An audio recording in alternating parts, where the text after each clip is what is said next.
Hello guys, আমি দামাদা। আমি আছি, আমি থাকবো, আমি রয়েছি।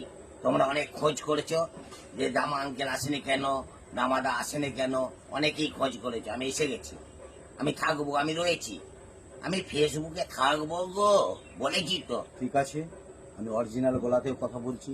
আমি অনেক রকম গলায় কথা বলতে, মেয়ে থেকে পুরুষ থেকে অনেক হাঁস কুকুর বিড়াল সব গলা দিয়ে কথা বলতে পারি। তোমাদের চিন্তা নাই। তা আজকে একটা নতুন লেটেস্ট জিনিস চালু করেছি।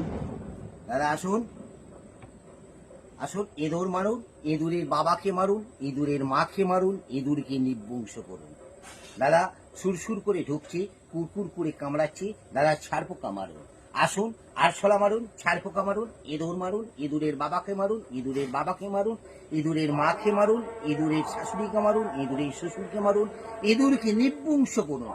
তবে দাদা যাই মারবেন সর্ষের তেল দিয়ে মারবেন। তবে দাদা মানুষ নাই ইঁদুর। চাল নাই ধান নাই ঘরে কেন ইঁদুর, স্বামী নেই পুত্র নাই কপালে কেন সিঁদুর। দাদা যাই মারবেন ইঁদুর মারবেন, তবে দাদা মানুষ নয় ইঁদুর।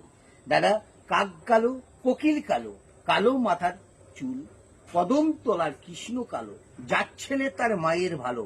দাদা দামাদার কাছে ইঁদুর মারা বিষ নিতে করবেন না দাদা ভুল। ইঁদুরকে মারুন, ইঁদুরের বাবাকে মারুন, ইঁদুরকে নিবংশ করুন। গাইস ভালো লাগলে লাইক কমেন্ট করবি, ঠিক আছে?